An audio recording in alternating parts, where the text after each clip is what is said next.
Building a Happy Home by Pastor William and Virginia Fagal. Pastor Fagal speaks on avoiding the divorce court. Divorce has become a major problem threatening American family life today. According to statistics, in a single year, approximately twice as many homes are broken by separation and divorce as are broken by death. In the United States, the ratio of marriages and divorces is approximately 1 divorce to every 4 to 6 marriages.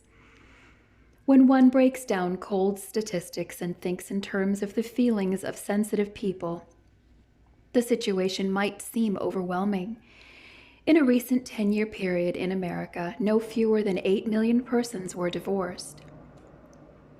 This means that each year during the period, 800,000 people, a number equal to the population of a very large city, are divorced. Since 2/5 of these couples involved have minor children, it is correct to say that 300,000 children saw their homes crumble and disintegrate. Interestingly enough, of these 800,000 people who annually secured a divorce, 3/4 of them remarried within the next 5 years. While it is difficult to accurately measure happiness, yet studies have indicated that only about half have found their second marriage the source of happiness that they hoped it to be. This would suggest that many brought to their first marriage factors that also in their next marriage they brought in, which broke up their first. Thus for them, divorce did not help. The stark tragedy comes in the fact that many of these divorces could have been avoided if everyone concerned had made a genuine, conscientious attempt to keep the family together and correct his own faults. Frequently, divorce is the first rather than the last thing thought of when a serious problem arises to threaten the happiness of the home. Obviously, many take lightly the marriage vow, which includes the promise of devotion till death do us part. Since marriage starts with such a pledge, every couple should rightly feel that they have promised God, their fellow men, and each other that their union is for life. This attitude is entirely in harmony with the teaching of Christ. In Matthew 19, verses 3 to 6, we find this interesting story related. The Pharisees also came unto him, tempting him, and saying unto him, Is it lawful for a man to put away his wife for every cause? And he answered and said unto them, Have ye not read that he which made them at the beginning made them male and female, and said, For this cause shall a man leave father and mother, and shall cleave to his wife, and they twain shall be one flesh. Wherefore they are no more twain but one flesh. What therefore God hath joined together, let not man put asunder. Divorce is always a tragedy. While it may seem to be a solution to problems, it is bound to bring unhappiness, lonely hours, questioning periods of doubt when one wonders whether or not the right thing was done. In some cases, bitter self-accusation and recrimination, and frequently maladjustment. Perhaps the ones who suffer most from any divorce, however, are the children involved. They have been taught to love and respect both of their parents, and in anything but extreme cases, both parents have been kind, affectionate, and thoughtful of them. They have learned to dislike separation from either of their parents, and have felt most secure when everyone was at home together, with life being lived in a normal way. Now suddenly they find themselves separated from one, or perhaps even both of those who mean the most to them.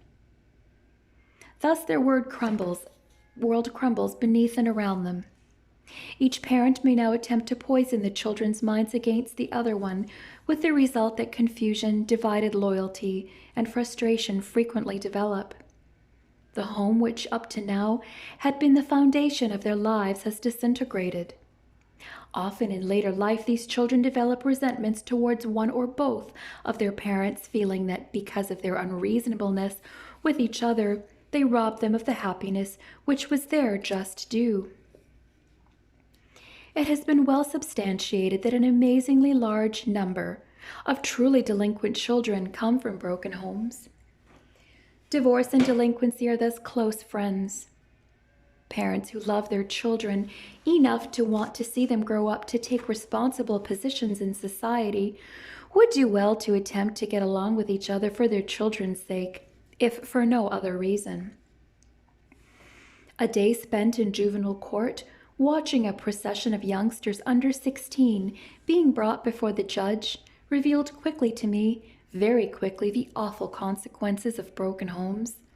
Recently, in such a court, I witnessed the culmination of an estrangement which had developed between a divorced mother and her 15-year-old son.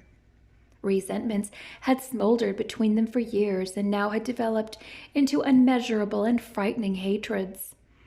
The mother angrily told the judge that she no longer wanted her uncontrollable son at home.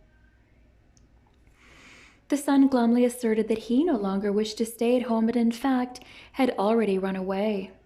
He was in court that day because after a week's absence he had gotten into difficulty with the police. The judge had no recourse but to direct that the boy be sent to a juvenile home. It is hard for me to forget the scene which took place as this young fellow, with angry tones, belligerently swore his vengeance on society, asserting that he would run away from the home every day of his life if necessary. He struggled wildly with the police officers who led him out of the courtroom, and as he and the officers entered the elevator in the corridor, shouted loudly, "I will get even." And in his peculiarly warped way, he probably will. All of us in that courtroom that day knew that we had not heard the last of this young man. And all of us were also acutely aware of the fact that this problem of a juvenile delinquent had had its start in the problem of a delinquent parent, perhaps more properly, delinquent parents, who had selfishly broken up their home without thought of the future of their child, thus emotionally set adrift. What can couples do who wish to prevent problems which might ultimately lead to the divorce courts? A minister and his wife might be expected to recommend regular church attendance and active participation in church programs. However, whether or not such advice is discounted, it is still true that only 2% of the couples who are active together in the same church ever become divorced. Try to remember how many couples of your acquaintance who actively associate together in the church have ever become divorced. You may have difficulty thinking of any. What is the reason for this? Undoubtedly, one reason is the truth of the statement that families that pray together stay together. As husband and wife can call humbly upon God for his assistance from day to day, heaven binds their hearts closer together in sympathetic understanding. Families that have learned how to pray about the common problems facing them have found a strong band which cements them together. Something else which religious faith brings to human hearts is mentioned in these words of Christ. "Peace I leave with you, my peace I give unto you. Not as the world giveth, give I unto you. Let not your heart be troubled, neither let it be afraid." John 14:27. Christ in the heart does not bring estrangement, pettiness, selfishness, or desire for revenge. Rather, he brings peace. A man and wife who can look upon life's troubles as experiences over which a kind providence can and will overrule have found a basis for quiet confidence. Their simple faith in God will prevent undue worry, which so often leads to bickering and strife, making the home happier as the result. It is no mere chance that children reared in the homes of ministers have been found to be more successful and better adjusted to life than children of men in any other profession. Faith makes for good adjustment, contributes to daily happiness in the home, and, perhaps better than any other factor, ensures future emotional stability. If you would avoid the divorce courts, do not minimize the importance of a mutually shared and active religious faith in your experience. The reason for divorce most frequently given, and the one quite generally recognized as adequate cause for divorce, is unfaithfulness to the marriage partner, adultery. As a matter of fact, this is the only cause for divorce recognized by Jesus in the Scriptures. They say unto him, Why did Moses then command to give a writing of divorcement and to put her away?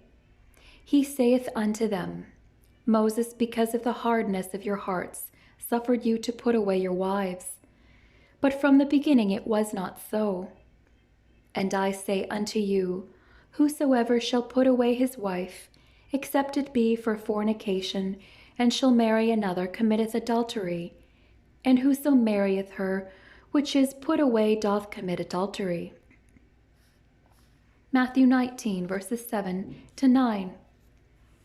However, while this is a recognized reason for divorce, the Bible nowhere commands that such unfaithfulness necessitates divorce. Frequently, a husband or wife become panicky, jumping at unwarranted conclusions when suspicions have been aroused regarding the unfaithfulness of the other. Many false accusations and charges have been made bitterly under such circumstances, resulting in homes being broken up which might have been saved if calm wisdom had been used. Always be sure rather than hasty if you would avoid regrets. Remember that there are always gossips about who will be quick to interpret the actions of others in the worst light possible.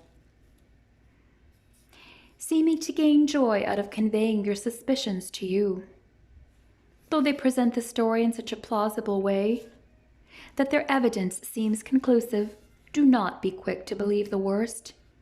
Too many people have, to their later sorrow. But now, what if beyond all doubt you are sure that your mate has been unfaithful? What then?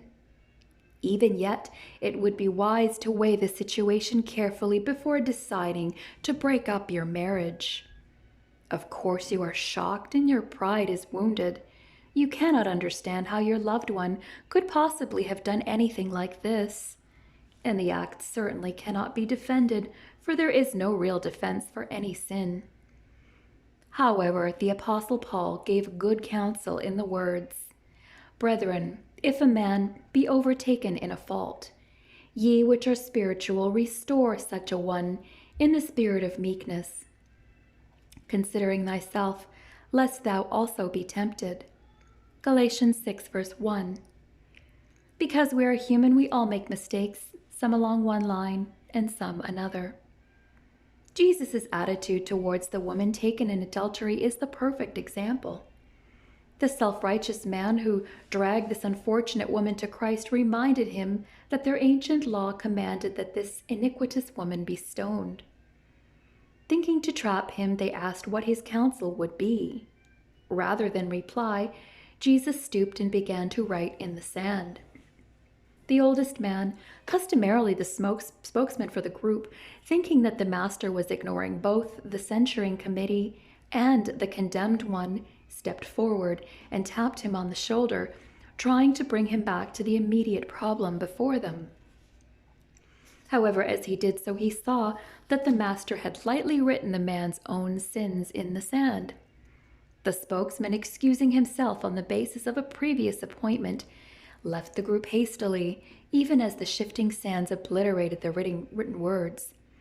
The next oldest took his place, but by the time he got over to the side of the master, he found a new set of sins, his own, written in the same fashion. This continued on and on. One was left with Jesus except the cringing, humiliated woman. Only her, after ascertaining that all of her accusers had gone, he spoke the immortal words of forgiveness and hope to her. Neither do I condemn thee. Now go and sin no more. If only just a little of the forgiveness and confidence of the Master could enter our hearts today, much heartache might be saved. Several years ago, a woman in our congregation came to us quite broken-hearted over her husband's infidelity. He had become infatuated with a girl half his age, resulting in an affair with her which had then been going on for a number of weeks. when his wife was confronted by the reality of her discovery of the situation, he encouraged her to secure an immediate divorce so that he might be free to marry the girl. Naturally, his wife's pride was deeply wounded, and it seemed to her that she must accede to his request to save her own self-respect. She, however, had 2 children and sought our counsel before making a definite decision.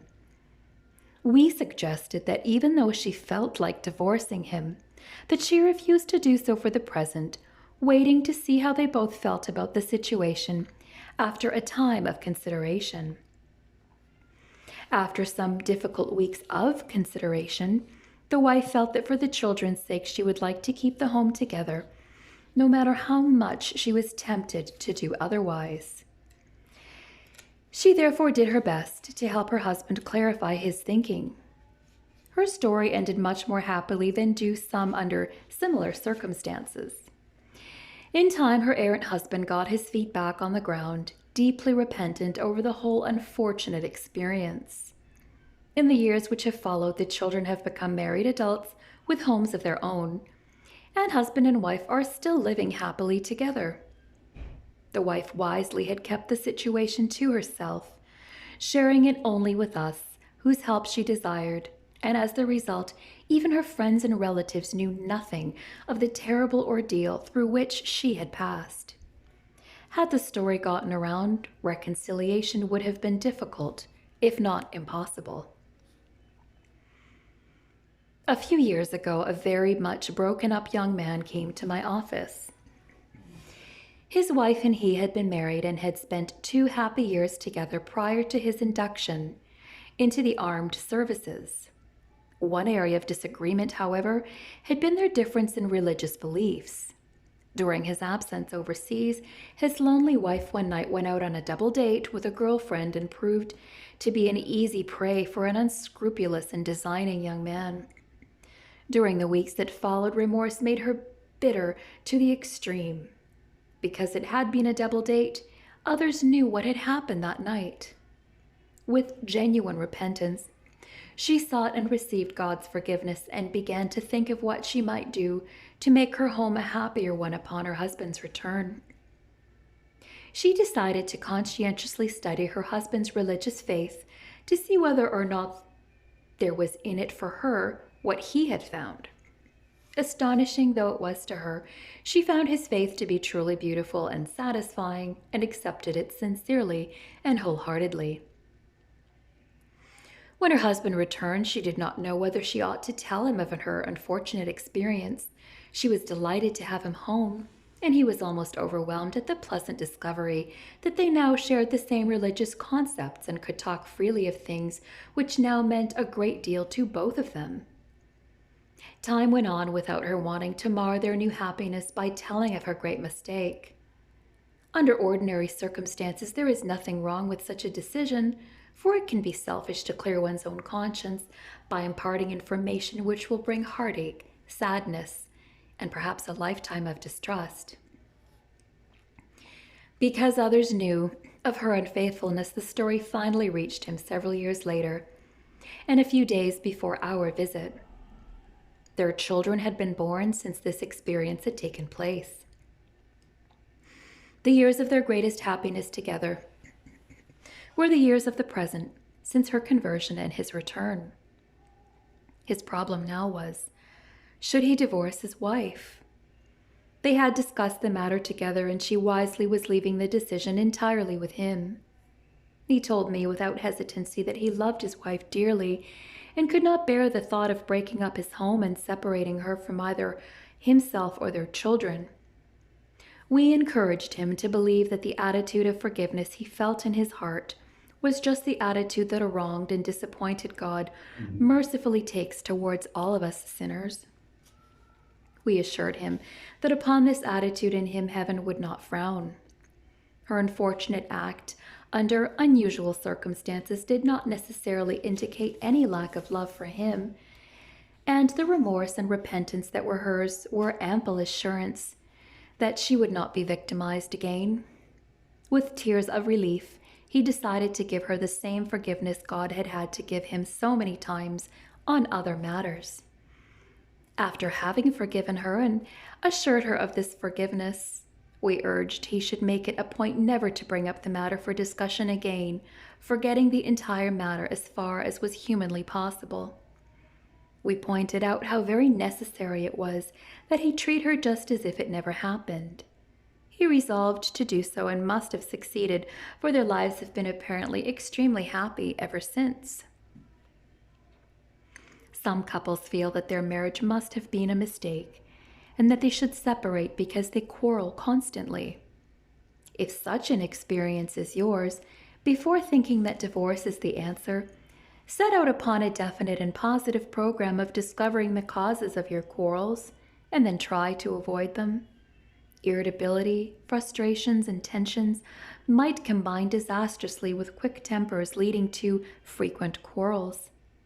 A wise wife seeking the root of her husband's irrational irritability might rightly conclude it to be related to vexing situations in connection with his work.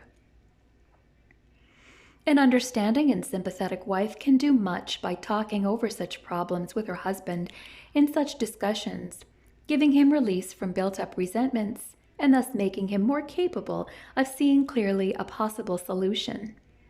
The time spent at home with her clan can give him an inner peace that he needs to be able to go back a stronger man, better able to cope with the difficulties he faces from day to day. It may be that a husband attempting to save his shaky marriage might discover that his wife's irritability is related to the nagging feeling that she is a failure as a homemaker because she cannot keep ahead of the work at home. He can help ease her burdens and lift her load, and in thus assisting her, will make free time available for both of them to enjoy together.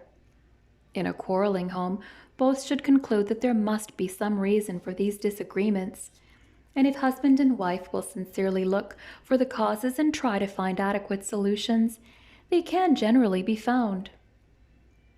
Arguments may arise over a husband's feeling that his wife is extravagant. However, often what the husband interprets as extravagance may simply be inexperience. The solution might be as simple as setting up a family budget and cooperating to make it work. Then, as husband and wife sincerely plan on how to spend their money wisely, each giving the benefit of his experience to the other, a basis of agreement will certainly be found. A frequent cause given for divorce is the fact that one or perhaps both mates feel that the other has changed considerably since marriage, and as a result is not the man or the woman I married, quote unquote. A husband may feel that his wife has ceased to care about her appearance, and unfortunately, such an accusation at the time may be justified.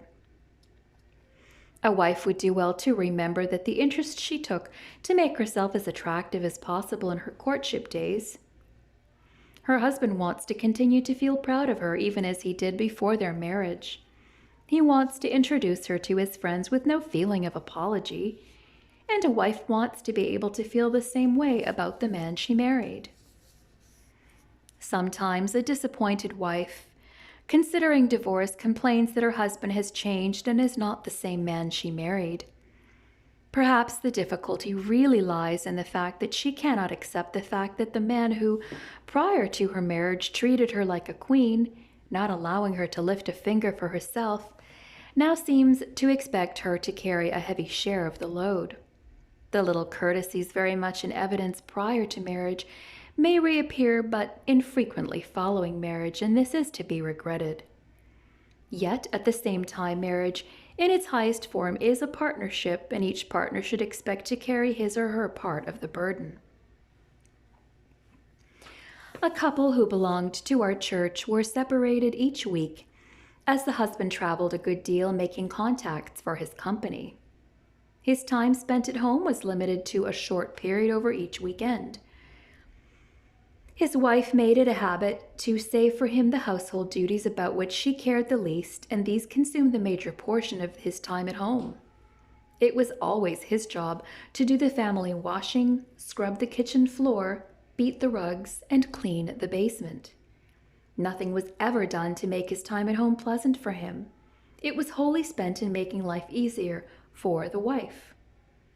Their marriage disintegrated, and it is not hard to understand why. Marriage is a partnership, and any who ignore this fact will do so to their sorrow.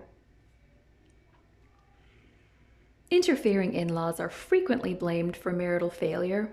Without doubt, a few tyrannical mothers-in-law have given a bad name to all the rest. But whereas we hear much about the one dominating tyrant, we do not hear of the overwhelming majority of wonderful and understanding mothers-in-law who have great appreciation and admiration for sons and daughters-in-law, loving them as dearly as their own children. If you as a wife do not get along with your husband's mother, do your best to try to work out the situation, avoiding, if possible, an open flare-up of trouble. If you get along only with difficulty, it is undoubtedly best that you do not try to live under the same roof. In your contact with each other, do your best to avoid subjects on which you disagree. Remember that one of the best ways to win the friendship of others, including mothers-in-law, is by the simple expedient of being thoughtful and kind. Love begets love. Kindness begets kindness. Be not deceived, God is not mocked. For whatsoever a man soweth, that shall he also reap. Try sowing kindness and thoughtfulness, and it may well produce amazing results. If nothing else, you will at least win your husband's everlasting gratitude. Thus far, we have enumerated reasons people most frequently mention for seeking a divorce. There are also reasons not often given by the persons themselves, which may very well be the causes of lack of harmony in marriage. One of the reasons most common to these is the failure of one of the individuals to really grow up. He or she has brought to marriage an immature, often childish viewpoint, making him seemingly incapable of accepting the necessary responsibilities and outlooks of adulthood. It can only be hoped that the ever-present trials of life will bring the much-needed maturity. A father or mother fixation sometimes is a contributing factor, a situation incidentally with which it is extremely difficult to cope, demanding most delicate treatment. Sometimes only medical or psychiatric help can bring assistance. It was Jesus himself who asserted, "Therefore shall a man leave his father and mother, and shall cleave unto his wife." When this is not done, happiness can be quite elusive. With God's blessings and a mutual desire to succeed, coupled with an ordinary amount of common sense and tact, two people who genuinely love each other should be able to find a way to go through life, avoiding the divorce courts. Make your marriage succeed.